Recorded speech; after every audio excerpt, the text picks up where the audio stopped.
Rothko, c'est un projet qui a beaucoup de sources d'inspiration. Bien évidemment, la proposition elle est venue de la part de Dailes Theatris de Riga.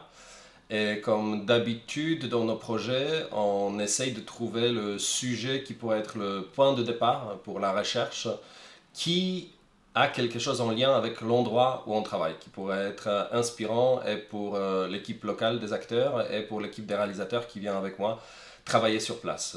Donc le personnage de Mark Rothko, un peintre letton, américain, juif en même temps, nous a paru extrêmement intéressant aussi parce que toute son histoire et toute son œuvre, ça a pu nous servir d'un prisme pour regarder de plus près la situation de marché d'art de l'époque des années 70 et aussi d'aujourd'hui.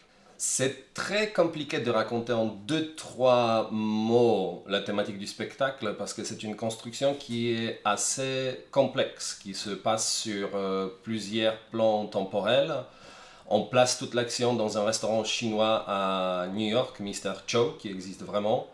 Et là, je pense qu'il faudrait mentionner deuxième source d'inspiration qui était la base aussi du spectacle. C'est un livre de Byung-Chul Han, Deconstruction in Chinese. C'est un livre qui m'a aidé beaucoup pendant le travail en Chine pour comprendre qu'on vit dans deux paradigmes complètement différents. C'est un livre qui parle de notion de l'originalité, de copie et de fake.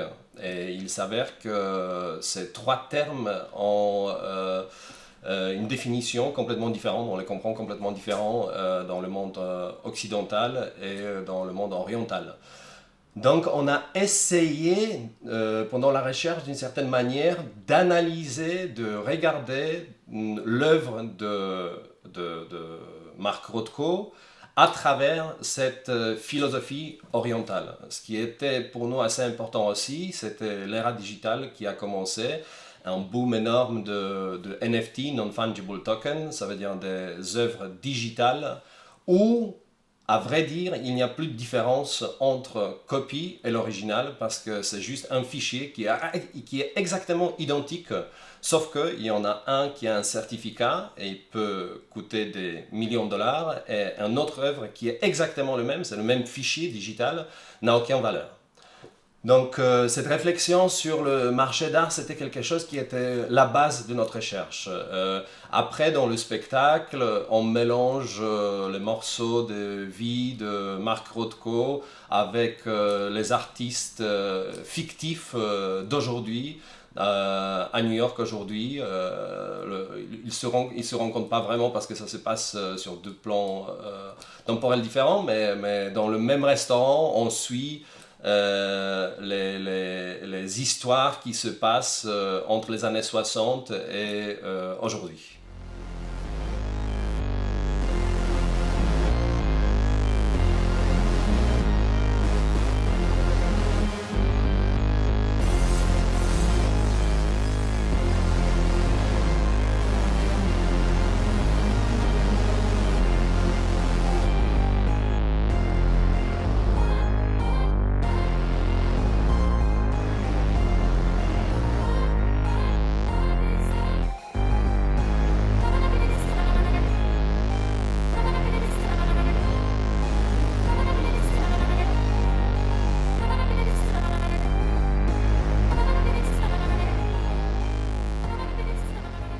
La place de la vidéo dans nos spectacles est cruciale et c'est une longue recherche qu'on mène déjà depuis une quinzaine d'années. Je dirais que la vidéo et les nouveaux médias, c'est en général la base de notre communication avec le spectateur.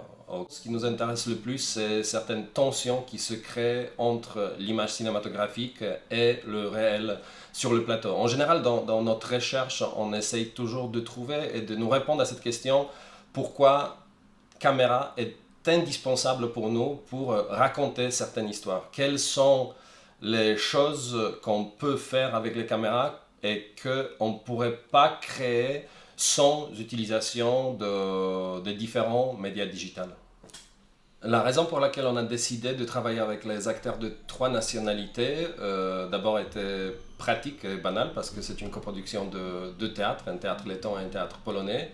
Après, pendant la recherche, quand on s'est décidé qu'on va placer l'action dans un restaurant chinois, quand on a découvert un film documentaire sur l'affaire de Knedler Gallery, une galerie new-yorkaise dirigée par Anne Friedman, on a su qu'on aura besoin des acteurs chinois. L'histoire de Knedler Gallery, qui implique aussi le personnage de Pen Cheng-kin, un immigrant qui, étant prof de mathématiques, a peint plusieurs fausses peintures des peintres abstractionnistes expressifs américains, entre autres Mark Rothko. Et c'est cette peinture en fait qui joue le rôle principal dans ce spectacle. On pourrait dire que c'est cette fausse peinture qui a été vendue pour 8 millions de dollars qui est la base de tout ce récit qu'on raconte.